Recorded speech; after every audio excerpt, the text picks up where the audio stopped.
قارون کو دولت مل گئی، اتنا بڑا خزانہ تھا اس کے پاس کہ قرآن کہتا ہے کہ ایک جماعت مل کے صرف خزانے کی چابیاں اٹھاتی.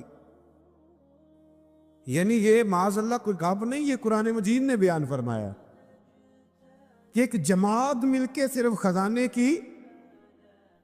تو حضرت سیدنا موسیٰ علیہ السلام نے کہا زکوٰۃ دو.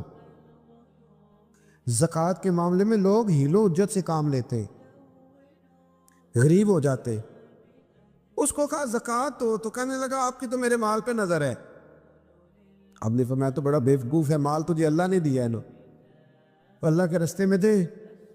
یہ کام ذرا مشکل ہے کہ اس کو بار بار کہا تو اس نے نہ بجائے اس کے کہ وہ مال دیتا، اس نے حضرت موسیٰ پہ الزام لگا دیا، ایک عورت کو تیار کر کے لایا. یہ الزاموں والا کیس سنتے آ رہے ہیں آپ کہاں تک؟ حضرت یوسف پہ بھی لگا، جناب مریم پہ بھی لگا، حضرت سیدنا موسیٰ کلیم پہ بھی لگا، اور حضرت عیسیٰ پہ بھی. سارے ہوئے نا الزامات. آپ کیا بات کرتے ہیں؟ الزام لگانا، بہتان ترازی کرنا، اور ہمارے یہاں اچھی بات دل سے پھیلتی ہے، بری خبر وہ جلدی پھیل جاتی. ایک عورت کو تیار کر کے لایا معاذ اللہ تعالیٰ حضرت موسیٰ پر الزام لگانے کے لیے، اور جب وہ بی بی آپ کے سامنے لا کے کھڑی کی تو حضرت موسیٰ نے جلال فرمایا تجھے قسم ہے اللہ کی عزت کی، سچ سچ بتا معاملہ کیا ہے. تو وہ خاتون کانپنے لگی، کہنے لگی میں موسیٰ کلیم کے سامنے کیسے کھڑی ہو سکتی؟ مجھے تو اس نے پیسے دے کے تیار کیا، مجھے اس نے مجھے پیسے دے کے تیار کیا، اور بڑی اس نے مجھے تکلیف دی ہے.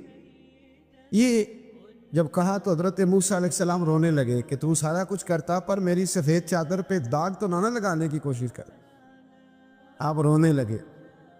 آپ یقین کریں لوگ تکلیف دیتے ہیں بعضوں کا، ایسی بات کرتے ہیں جس کا کوئی وجود نہیں ہوتا. تو یہ کچھ لوگ کر دیتے ہیں لیکن وہ سمجھتے نہیں. کہتے ہیں آپ حوصلہ کریں، آپ درویش ہیں. حضرت موسیٰ سے بڑا درویش کون ہوگا؟ کلیم تھے نا اللہ کے، بڑا جگرا ہے نا. لیکن رو پڑے، کہنے لگے تجھے ایسا نہیں کرنا چاہیے. کہنے لگے اللہ اب اسے سزا دے. تو رب کریم نے اس کے سارے ساز و سامان سمیت اسے زمین میں دھنسا دیا. وہ زمین میں غرق ہو گیا اپنے خزانے سمیت. امام اعظم ابو حنیفہ رحمۃ اللہ تعالی علیہ کچھ لوگ حسد کرنے لگے تو ایک عورت ایک دفعہ آ گئی، کہنے